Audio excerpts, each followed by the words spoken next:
السلام عليكم ورحمة الله وبركاته. النهاردة إن شاء الله اليوم 146 في عمر الفراخ بتاعتنا، البلدي والهجين والفراخ البياض. هم منتشرين يا جماعة في كل مكان. طبعا انا النهاردة قلت كل يوم هعمل لهم خلطات وعلف وحاجات من دي. عاوزة اغير لهم عشان العلف لما يقرب يخلص او هو يعني ميفضلش فيه كتير، ما يبقاش هم زهقوا كده من العيش اللي انا حاطه بعد كده كل يوم.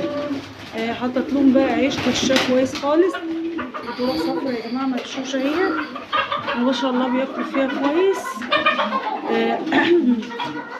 الناس اللي كانت يعني عاوزه تسالني او يعني اللي بيدور في بالكم اكيد زي اللي بيدور في بالي، هو العلف ده جاب معاهم نتيجه والفراخ بسم الله ما شاء الله يا جماعه. عاوزه اقول لكم الاوزان بتاعتهم اختلفت وزادت خالص. العلف جاب معاهم نتيجه، وكمان بجيب لهم حاجات خضرا اليومين دول. حتى بصوا العرف بتاع الفراخ احمر ازاي، ان الفراخ اللي بتبيض عندك تلاقي عرفها بيحمر كده ايه من الحاجات دي. تلاقيني طبعا لما بتهتمي بيهم الاعلاف والحاجات دي بتحمل معاك البيض، تخلي الفرخه ما تبيضش كده يوم وتقطع بعد كده شويه. كان حصل معايا مره ان الفراخ بيضت اسبوع واحد وبعد الاسبوع قطعت، وتلاقي العرف بتاعها اصفر خالص كده.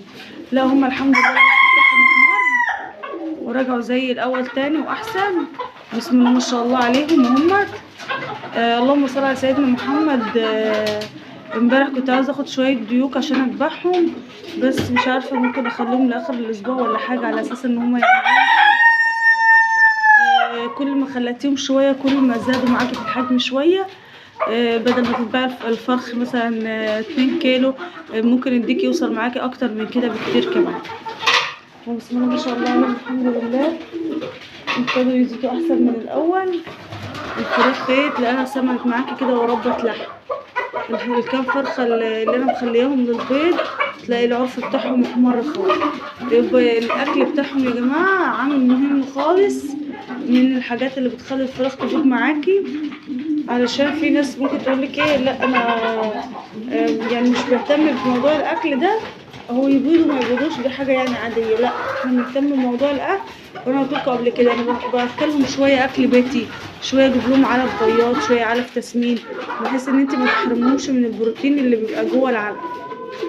لو انت بقى هتعرفي تعملي لهم خلطه زي خلطه الاعلاف ديت تعوض معاهم عشان يبيضوا، مفيش اي مشكله خالص. شوفي ايه الحاجات اللي بتعوض واعمليها.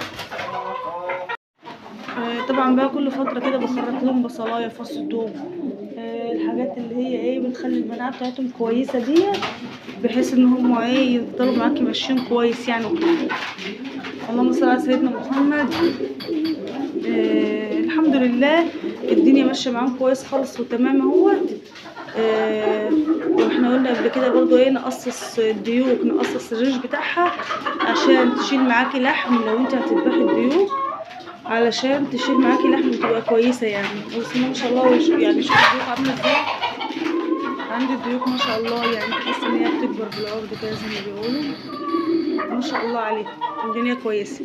وطبعا في الشتاء اللي احنا فيه ده الشمس مهمه خالص للفراخ، اهم حاجه عندي الشمس. طول ما الشمس كويسه وبتعرضيهم للشمس ما تخافيش على الفرخ بتاعك، ما تخافيش على اي حاجه. الشمس عليها نص الاكل يا جماعه، عليها نص العام ماشي. لما يبقى عندك شويه شمس هيعوضهم حاجات كتيره، وهيعوضهم الكالسيوم وحاجات كتيره خالص ايه احنا بنعملها معاها.